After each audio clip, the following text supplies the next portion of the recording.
जय हिंद दोस्तों, नमस्कार। बात कर लेते हैं दिन भर की सारी बड़ी खबरों की, जहां सबसे पहले आपको बताएंगे डोनाल्ड ट्रंप के राष्ट्रपति बनने के बाद पहली बार प्रधानमंत्री नरेंद्र मोदी जी और ट्रंप के बीच हुई बातचीत। जी हां, किस मुद्दे पर रहा ये पूरा कॉन्वर्सेशन, तो वही बताएंगे। रोहिंग्याओं को हथियार दे रहा पाकिस्तान, बांग्लादेश में एक्टिव हुई ISI, कॉक्स बाजार की रैली से टेंशन में अपना भारत, तो वहीं 5 साल बाद भारत चीन के बीच फिर सीधी हवाई सेवा, कैलाश मानसरोवर यात्रा फिर होगी शुरू। जी हाँ, भोले के भक्तों के लिए बड़ी खुशखबरी की खबर, तो वहीं बताएंगे। दक्षिण चीन सागर में कम होगा चीन का प्रभाव, इंडोनेशिया के साथ मिलकर भारत ने बना लिया ऐसा प्लान। तो वहीं आपको बताएंगे कुंभ स्नान से कांग्रेस हुई परेशान, बीजेपी को मिलते फायदे से बढ़ी उसकी चिंता। तो सारी जानकारियां आपको विस्तार से बताने वाले हैं, बस आप वीडियो के लास्ट तक बने रहेगा। और खबरों में आगे बढ़ने से पहले देश भारत का निरंतर समर्थन करते हैं और मानते हैं कि तीसरे कार्यकाल में भी भारत लगातार तरक्की कर रहा है। तो इस वीडियो को लाइक करके, चैनल को सब्सक्राइब करके, बेल आइकन दबा के, साथ ही कमेंट में जय हिंद कहना बिल्कुल मत भूलिएगा। बात कर लेते हैं पहली और सबसे बड़ी खबर की, जहां प्रधानमंत्री नरेंद्र मोदी जी ने डोनाल्ड ट्रंप से की फोन पर बात। जी हां, प्रधानमंत्री नरेंद्र मोदी जी ने सोमवार को यानी 27 जनवरी को अमेरिका के राष्ट्रपति डोनाल्ड ट्रंप से फोन पर बातचीत की। राष्ट्रपति ट्रंप के दूसरे ऐतिहासिक कार्यकाल के लिए पीएम मोदी ने उनको शुभकामनाएं दी और दोनों नेताओं ने द्विपक्षीय संबंधों को और सुदृढ़ करने का संकल्प लिया। डोनाल्ड ट्रंप के राष्ट्रपति बनने के बाद पीएम मोदी और ट्रंप के बीच पहली बार बातचीत हुई। इस बातचीत को लेकर पीएम मोदी ने सोशल मीडिया एक्स पर लिखा कि अपने प्रिय मित्र राष्ट्रपति डोनाल्ड ट्रंप से बात करके बहुत खुशी हुई। उन्हें उनके ऐतिहासिक दूसरे कार्यकाल के लिए बधाई दी। हम पारस्परिक रूप से लाभकारी और भरोसेमंद साझेदारी के लिए प्रतिबद्ध हैं। हम अपने लोगों के कल्याण और वैश्विक शांति, समृद्धि और सुरक्षा के लिए मिलकर काम करेंगे। जी हाँ, साथ ही दोनों नेताओं ने तकनीकी, व्यापार, निवेश, ऊर्जा और रक्षा जैसे क्षेत्रों में सहयोग बढ़ाने की आवश्यकता पर बल दिया। ये सभी क्षेत्र दोनों देशों के लिए सामरिक रूप से महत्वपूर्ण है और इनके माध्यम से भारत अमेरिका साझेदारी को नई ऊंचाइयों पर ले जाया जा सकता है। तो उधर आपको बता दें, रोहिंग्याओं को हथियार दे रहा पाकिस्तान, बांग्लादेश में एक्टिव हुई ISI, कॉक्स बाजार की रैली से टेंशन में आया अपना भारत। जी हां, बांग्लादेश में पाकिस्तान के बढ़ते प्रभाव के कारण रोहिंग्या के हथियार बंद समूहों की गतिविधियों में इजाफा हुआ है। ऐसी आशंका जताई जा रही है कि इसके भारत सहित म्यांमार और बांग्लादेश पर भी दूरगामी प्रभाव हो सकते हैं। 25 दिसंबर को म्यांमार के 4 विद्रोही संगठन Arakan Rohingya Salvation Army, Rohingya Solidarity Organisation, इस्लामी महाज, अराकान नेशनल डिफेंस फोर्स और अराकान रोहिंग्या आर्मी के प्रतिनिधि बांग्लादेश के कॉक्स बाजार में एक शरणार्थी शिविर में इकट्ठा हुए और एक साथ मंच साझा किया। ये रैली इन समूहों के बीच 4 ब्रदर्स अलायंस या रोहिंग्या आर्मी नामक एक नए गठबंधन के बाद हुई है। फर्स्ट पोस्ट की रिपोर्ट के मुताबिक कॉक्स बाजार के कुटुपालोंग में इस कार्यक्रम को देखने के लिए हजारों शरणार्थी एकत्र हुए थे। कॉक्स बाजार के सूत्रों ने खुलासा किया है कि पाकिस्तान की जासूसी एजेंसी इंटर सर्विसेज इंटेलिजेंस यानी ISI इन विद्रोही संगठनों के साथ मिलकर म्यांमार में अपनी मातृभूमि को फिर से प्राप्त करने के अभियान में सहायता कर रही है। जी हाँ, शरणार्थी शिविरों में हाल ही में हुए घटनाक्रमों से अवगत कॉक्स बाजार के सूत्र ने दावा किया है कि रोहिंग्या समूहों को म्यांमार में उनके अभियान के लिए हथियार और विस्फोटक दिए जाने का आश्वासन दिया गया है। यानी कि ISI की तरफ से रोहिंग्याओं को हथियार देने का ऑफर दिया गया है, जो वाकई में भारत की बड़ी टेंशन बढ़ा रहा है। सिर्फ ऑफर ही नहीं दोस्तों, यहाँ तक कि हथियारों की ट्रेनिंग भी देने की कोशिश में लगा हुआ है ISI। जी हाँ, साथ ही साथ बता दें 5 साल बाद फिर भारत चीन के बीच सीधी हवाई सेवा हुई शुरू, कैलाश मानसरोवर यात्रा की फिर होगी शुरुआत। जी हाँ, जैसा कि आपको पता है दोस्तों, भारत के विदेश मंत्रालय के विदेश सचिव विक्रम मिस्री 2 दिवसीय दौरे पर चाइना में हैं। इस दौरान उन्होंने दोनों देशों की एक महत्वपूर्ण बैठक में भाग लिया। ये बैठक विदेश सचिव और चीनी उप विदेश मंत्री के बीच संवाद के लिए आयोजित की गई थी। बैठक में भारत और चीन के द्विपक्षीय संबंधों की समीक्षा की गई और भविष्य में संबंधों को मजबूत बनाने के लिए कुछ जरूरी कदम उठाने पर सहमति जताई गई। भारत और चीन कैलाश मानसरोवर यात्रा को फिर से शुरू करने पर राजी हो चुके हैं। भारत के विदेश मंत्रालय की ओर से यह जानकारी साझा की गई है। भारत और चीन में बढ़ते तनाव को देखते हुए कैलाश मानसरोवर यात्रा रोक दी गई थी। साल 2020 के बाद से ही यात्रा के दोनों आधिकारिक रूट भारतीयों के लिए बंद है। हिंदुओं की मान्यता है कि कैलाश मानसरोवर भगवान शिव जी का निवास स्थान है, इसीलिए हर बड़े संख्या में लोग कैलाश मानसरोवर की यात्रा करते हैं। इस बैठक में ही दोनों पक्षों ने 2025 की गर्मियों में कैलाश मानसरोवर यात्रा को फिर से शुरू करने का फैसला लिया। इसके अलावा दोनों देश सीमा पार नदियों से संबंधित हाइड्रोलॉजिकल डेटा और अन्य सहयोग के प्रावधान को फिर से शुरू करने पर चर्चा करने के लिए भारत चीन विशेषज्ञ स्तर की बैठक करने पर भी सहमत हुए हैं। जी हाँ, भोले के भक्तों के लिए वाकई में बड़ी खुशखबरी की खबर है दोस्तों। दिल्ली से बीजिंग डायरेक्ट फ्लाइट पर भी सहमति बनी है। तो वहीं आपको बता दें, दक्षिण चीन सागर में कम होगा चीन का प्रभाव, इंडोनेशिया के साथ मिलकर भारत ने बना दिया ये प्लान। दरअसल 76वें गणतंत्र दिवस समारोह में इंडोनेशिया के राष्ट्रपति प्रबोवो सुबियांतो चीफ गेस्ट के रूप में शामिल हुए थे। इस दौरान भारत और इंडोनेशिया के बीच रिश्ते और ज्यादा मजबूत हो गए हैं। अपने भारत दौरे के दौरान उन्होंने चीन की बढ़ती सैन्य ताकत को लेकर भी बड़ा बयान दे दिया। दक्षिण चीन सागर लगातार अपना प्रभाव बढ़ा रहा है। चीन की बढ़ती सैन्य ताकत को लेकर कई देश चिंता जता चुके हैं। दक्षिण चीन सागर में चीन की बढ़ती सैन्य ताकत के बीच इंडोनेशिया के राष्ट्रपति सुबियांतो ने अंतरराष्ट्रीय कानूनों के अनुरूप एक पूर्ण और प्रभावी आचार संहिता यानी कोड ऑफ कंडक्ट को लेकर अपनी बात रखी। पीएम मोदी से हुई मुलाकात के दौरान इंडोनेशिया के राष्ट्रपति ने दक्षिण चीन सागर की स्थिति पर चर्चा की। इस बैठक के बाद जारी बयान में कहा गया था कि दोनों पक्षों ने सूचना संलयन केंद्र हिंद महासागर क्षेत्र यानी IFCIOR में इंडोनेशिया से एक संपर्क अधिकारी को तैनात करने पर सहमति जताई है। दोस्तों वहीं आपको बता दें, इतना ही नहीं, इंडोनेशिया के राष्ट्रपति प्रबोवो सुबियांतो के इस बयान पर कि मेरा DNA भारतीय है, पाकिस्तान में मच गया बवाल। जी हाँ, दुनिया के सबसे बड़े इस्लामिक देश की तरफ से पाकिस्तान की कट्टर सोच पर भारतीय DNA वाला हथौड़ा मारा गया है, जिससे पाकिस्तान को धक्का लगा है और पीड़ा हुई है। इसके पीछे की वजह है इंडोनेशिया के राष्ट्रपति प्रबोवो सुबियांतो का वो बयान जिसमें उन्होंने अपना DNA भारतीय बता दिया। पाकिस्तान अपनी विदेश नीति में इस्लामिक ब्रदरहुड वाला कार्ड खेलता रहा, लेकिन भारत में इस बयान ने 2 मिनट में बड़ा खेला कर दिया। दोस्तों अब सबसे ज्यादा मुस्लिम आबादी वाले इस्लामिक देश इंडोनेशिया ने उसको बता दिया कि हमारा सच्चा दोस्त भी भारत है और हमारा DNA भी भारतीय है। जी हाँ, भारत के राष्ट्रपति भवन में भोज के दौरान इंडोनेशियाई राष्ट्रपति ने जो कहा वो भारत से लेकर पाकिस्तान तक ट्रेंड करने लगा। उन्होंने कहा कि कुछ हफ्ते पहले मैंने जेनेटिक सीक्वेंसिंग टेस्ट और DNA टेस्ट करवाया था और उन्होंने मुझे बताया था, यानी टेस्ट के बाद मुझे रिजल्ट पता चला कि मेरा भारतीय DNA है। मैं जब भी भारतीय संगीत सुनता हूँ तो मैं थिरकने लगता हूँ। हमारी भाषा का एक हिस्सा संस्कृत से प्रभावित है। हमारी रोजमर्रा की जिंदगी में भारतीय सभ्यता का प्रभाव है। ये खबर हमने आपको कल भी बताई थी दोस्तों, लेकिन अब जो बड़ी जानकारी निकल कर सामने आई है कि इस बयान के बाद पाकिस्तान आंसू बहाता दिखाई दे रहा है दोस्तों। और पाकिस्तान परेशान हो भी क्यों ना, वैसे पाकिस्तान की परेशानी की वजह है उसके इंटरनेशनल एजेंडे की धज्जियां उड़ना ही नहीं है। इंडोनेशिया ने पाकिस्तान की वो बेइज्जती की है जिसे वो लंबे वक्त तक भूल नहीं पाएगा। दोस्तों जानकारी के मुताबिक इंडोनेशिया के राष्ट्रपति को भारत के बाद पाकिस्तान का दौरा करना था। पाकिस्तान में इंडोनेशियाई राष्ट्रपति के दौरे की खूब चर्चा थी, तैयारियां भी जोरों शोरों पर की जा रही थी, लेकिन पाकिस्तान की ये तैयारियां धरी की धरी रह गई क्योंकि इंडोनेशियाई राष्ट्रपति ने पाकिस्तान का दौरा रद्द कर दिया। यानी एक तो दौरा रद्द हुआ है और दूसरा इस बयान के बाद पाकिस्तान रोता दिखाई दे रहा है, यानी कि दोहरी मार पड़ती दिखाई दे रही है पाकिस्तान पर। इस पर आपकी क्या निजी राय है दोस्तों, कमेंट में अवश्य बताइएगा, क्योंकि पाकिस्तानी मीडिया तक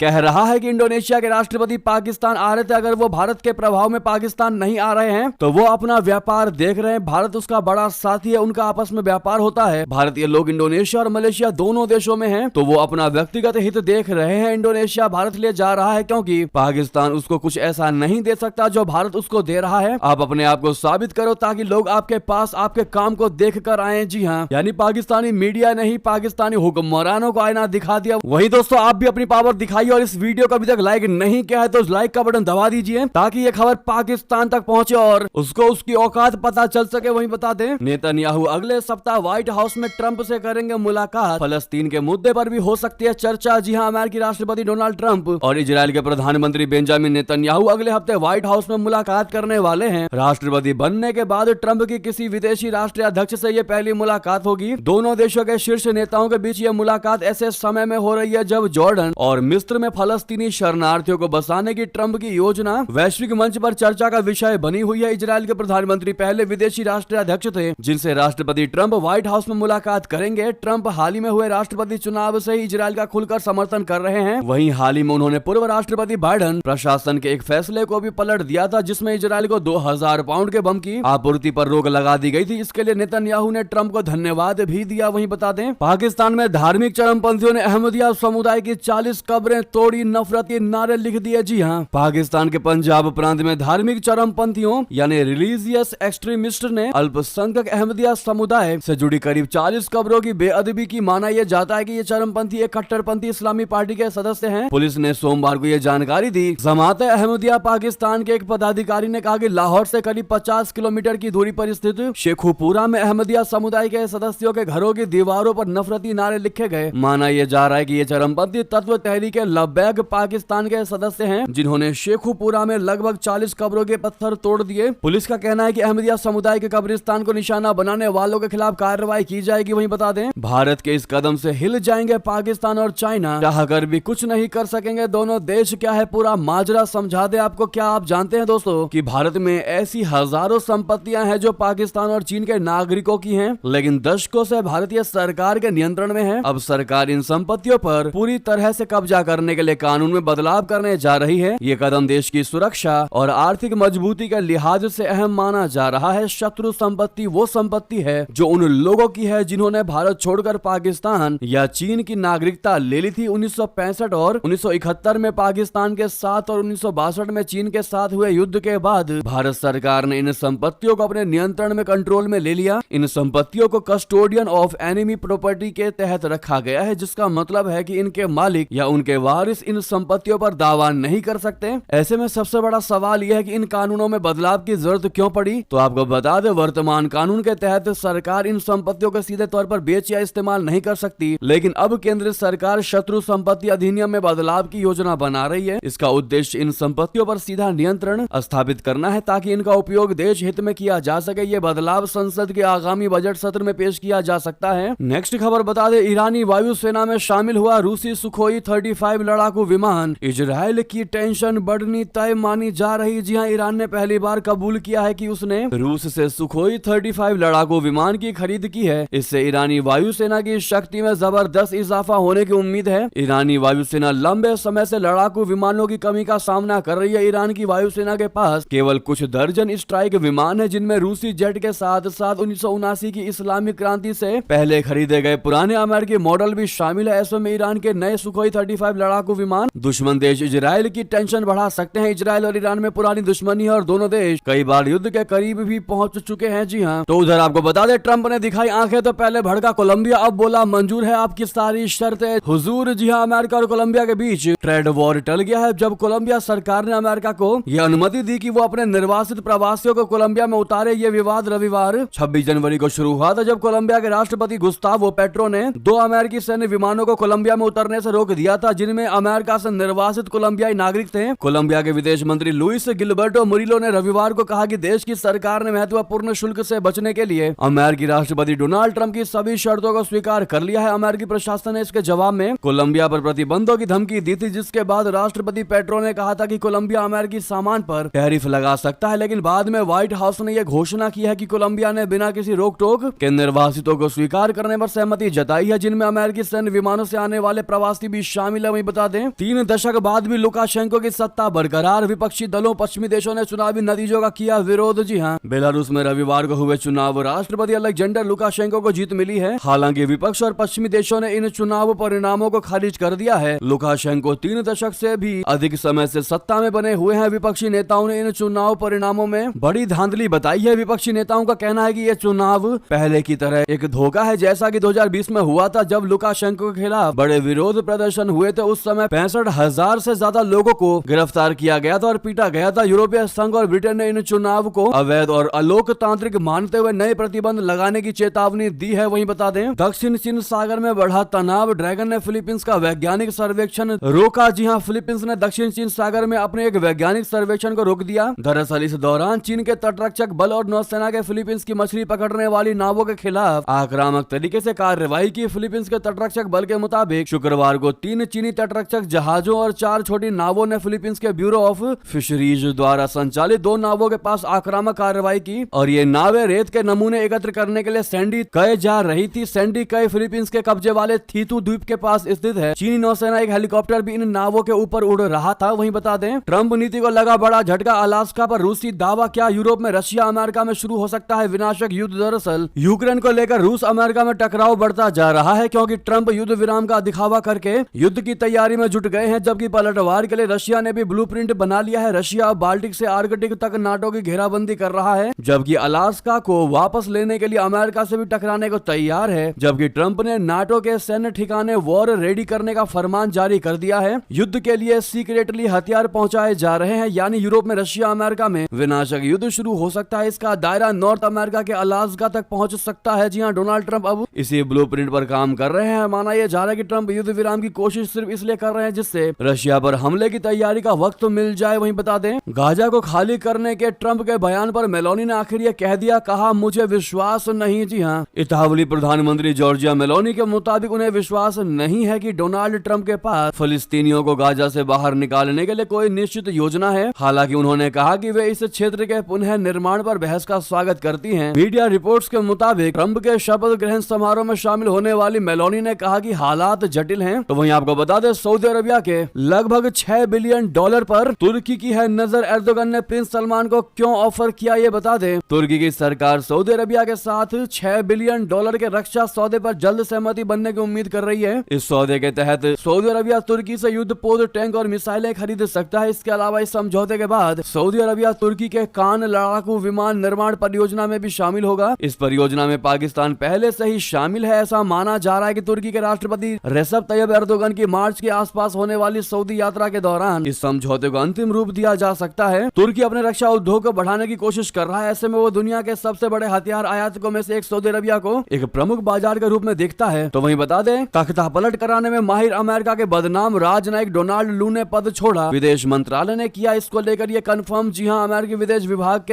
ने दक्षिण और मध्य एशियाई मामलों के सहायक विदेश मंत्री डोनाल्ड लू के पद छोड़ने की चुपचाप पुष्टि कर दी है। उनका कार्यकाल 17 जनवरी 2025 को समाप्त हो गया था। इससे पहले ऐसा दावा किया गया था कि पाकिस्तान में इमरान खान की सरकार को गिराने के कारण राष्ट्रपति डोनाल्ड ट्रंप ने लू को बर्खास्त कर दिया था। हालांकि अब अमेरिकी विदेश विभाग की घोषणा से यह स्पष्ट हो गया है कि लू ने कार्यकाल पूरा होने के कारण अपना पद छोड़ा है और उन्हें बर्खास्त नहीं किया गया है। जी हां, डोनाल्ड लू पर दक्षिण एशिया के कई देशों में तख्तापलट करवाने, सरकार के विरोधियों की सहायता करने का आरोप लगते रहे हैं। इस कारण उन्हें अमेरिका का बदनाम राजनयिक भी कहा जाता है। वहीं बता दें, ट्रंप की वापसी का भारतीय छात्रों पर पड़ने लगा बड़ा असर। छोड़नी पड़ रही है पार्ट टाइम नौकरियां। जी हां, अमेरिका में जैसे ही सत्ता का ताज एक बार डोनाल्ड ट्रंप के सिर बंधा, वैसे ही काफी संख्या में भारतीय मूल के छात्रों के लिए परेशानी खड़ी हो गई। ट्रंप के फैसले की वजह से भारतीय मूल के इन छात्रों को अपनी पार्ट टाइम नौकरी छोड़नी पड़ रही है, जिस वजह से अब उनका खर्च चलना मुश्किल हो रहा है। ट्रंप की वजह से जो भारतीय छात्र प्रभावित हो रहे हैं, उनमें अधिकतर भारी कर्ज लेकर पढ़ने के लिए वहां पहुंचे हैं। ऐसे में पार्ट टाइम नौकरी से उनका खर्च चल रहा था, लेकिन ट्रंप की अवैध प्रवासियों के मुद्दे पर सख्ती ने इन्हें अपनी पार्ट टाइम नौकरियां छोड़ने पर मजबूर कर दिया है। वहां दोस्तों भारी मात्रा में एजुकेशन लोन लेकर के भारतीय पढ़ने के लिए जाते हैं और वो सोचते हैं कि पढ़ाई के साथ साथ पार्ट टाइम जॉब कर लेते हैं, जिससे कि घर का खर्चा निकल जाएगा, रहने खाने का खर्चा निकल जाएगा। लेकिन अमेरिकी राष्ट्रपति डोनाल्ड ट्रंप की इस नीति के बाद भारतीय छात्रों पर बड़ा असर पड़ने लगा है। तो वहीं आपको बता दें, दुबई जा रही फ्लाइट में 5 घंटे कैद कर दिए यात्री। दम घुटने पर फूटा पैसेंजर्स का गुस्सा, बंद दरवाजे पीटते दिखाई दिए हैं। जी हां, एयर इंडिया की मुंबई से दुबई जाने वाली फ्लाइट AI 909 में यात्रियों के साथ हुई परेशानी ने सभी को झकझोर करके रख दिया है। उड़ान में तकनीकी खराबी के चलते यात्रियों को 5 घंटे तक विमान के भीतर कैद रखा गया, वो भी बिना एयर कंडीशनिंग के। इस दौरान कई यात्रियों को घुटन और पैनिक अटैक का सामना करना पड़ा। यात्रियों ने आरोप लगाया कि कैप्टन ने इस पूरी स्थिति में कोई सक्रिय भूमिका नहीं निभाई, उन्होंने यात्रियों से बात तक नहीं की। जी हां, तो वहीं आपको बता दें, इस्लामी शरिया पर डटे रहेंगे मुसलमान। जी हां, किसी कानून की नहीं करेंगे परवाह। दरअसल उत्तराखंड में UCC लागू होने पर मौलाना महमूद मदनी का बड़ा बयान। दोस्तों, उत्तराखंड में सोमवार से लागू हुई समान नागरिक संहिता यानी UCC को लेकर मुस्लिम संगठनों में खासी नाराजगी है। जमीयत उलेमाए हिंद ने भी उत्तराखंड UCC के खिलाफ बयान जारी करके कहा है कि समान नागरिक संहिता मुसलमानों को किसी भी स्थिति में स्वीकार्य नहीं है। जमीयत उलेमाए हिंद के अध्यक्ष मौलाना महमूद असद मदनी ने उत्तराखंड में लागू की गई समान नागरिक संहिता को संविधान में मौजूद धार्मिक स्वतंत्रता के खिलाफ बताया है और इसे लोकतंत्र की हत्या करने जैसा बताया है। महासचिव मौलाना महमूद मदनी ने कहा कि संबंधित पक्षों, विशेष रूप से मुस्लिम अल्पसंख्यकों की आपत्तियों को नजरअंदाज करके इस कानून को लागू करना न्याय विरोधी है। भारत के विधि आयोग द्वारा मंगाए गए जनता के सुझावों से ये तथ्य सामने आ गया था कि देश के अधिकांश लोग समान नागरिक संहिता को स्वीकार नहीं करते। इसीलिए विधि आयोग ने सरकार को सलाह दी थी कि समान नागरिक संहिता ना तो वांछनीय थी और न ही इसकी कोई आवश्यकता है। इसके बावजूद सार्वजनिक सुझावों और विधि आयोग की सिफारिशों की उपेक्षा करते हुए सरकार ने एक तानाशाह की तरह इस कानून को जनता पर थोप कर लोकतंत्र की हत्या की है, ये कहना है दोस्तों मौलाना मदनी का। तो वही बड़ी खबर बता दे, वक्फ बिल में मोदी सरकार के सभी 14 प्रस्ताव मंजूर, विरोधियों के 44 सुझाव कर दिया खारिज। जी हां, झल्ला उठे विपक्षी नेता। दोस्तों, संसद की ज्वाइंट पार्लियामेंट कमेटी ने वक्फ बिल में बदलावों को मंजूरी दे दी है। पिछले साल 2024 के अगस्त में बिल को 14 बदलावों के साथ संसद में पेश किया गया था। वहीं इससे पहले बीजेपी सांसद और JPC अध्यक्ष जगदम्बिका पाल ने वक्फ बिल में 44 बदलावों का प्रस्ताव रखा था, इसे विपक्ष की ओर से खारिज कर दिया गया था। रिपोर्ट के मुताबिक अब 14 प्रस्तावित बदलावों पर 29 जनवरी को मतदान होगा और अंतिम रिपोर्ट 31 जनवरी तक जमा की जाएगी। तो वहीं आपको बता दें, गृह मंत्री अमित शाह जी ने संगम में लगाई डुबकी, ग्रहण किया भगवा लुक, माथे पर छापा तिलक। जी हां, प्रयागराज महाकुंभ में शामिल होने पहुंचे गृह मंत्री अमित शाह जी ने त्रिवेणी संगम तट पर पवित्र स्नान किया। स्नान के बाद उन्होंने विधिवत पूजन किया और पूज्य संतों का आशीर्वाद लिया। इस दौरान उनके माथे पर संतो चंदन का लेपन किया गया। तस्वीरों में गृह मंत्री व दिग्गज बीजेपी नेता भगवा वस्त्र धारण किए दिखाई दिए। तस्वीरों में शाह संतों की टोली में शामिल होते हुए दिखाई दिए। गृह मंत्री अमित शाह जी ने सोमवार को साधु संतों के साथ महाकुंभ में डुबकी लगाई। गृह मंत्री साथ सीएम योगी आदित्यनाथ और योग गुरु बाबा रामदेव ने भी संगम तट पर स्नान किया। तस्वीरों में देखा गया कि बाबा रामदेव समेत अन्य संतों ने हाथ में गंगा जल लेकर अमित शाह को स्नान करवाते नजर आए। स्नान होने के बाद अमित शाह जी ने वैदिक मंत्रोच्चारण के बीच सूर्य उपासना की। बता दें सोमवार को अमित शाह जी के साथ उनके बेटे व आईसीसी चेयरमैन जय शाह समेत पूरा परिवार कुंभ स्नान के लिए प्रयागराज पहुंचा है। तो उधर कुंभ स्नान से कांग्रेस हुई परेशान। खड़गे को याद आई रोजी रोटी की सियासत, बीजेपी को मिलते ही फायदे से बढ़ गई चिंता। बता दें कुंभ स्नान पर भी सियासत परेशान होने लगी है। जहां एक तरफ देश में अब तक 14 करोड़ लोग महाकुंभ के दौरान संगम स्नान कर चुके हैं, वहीं और देश के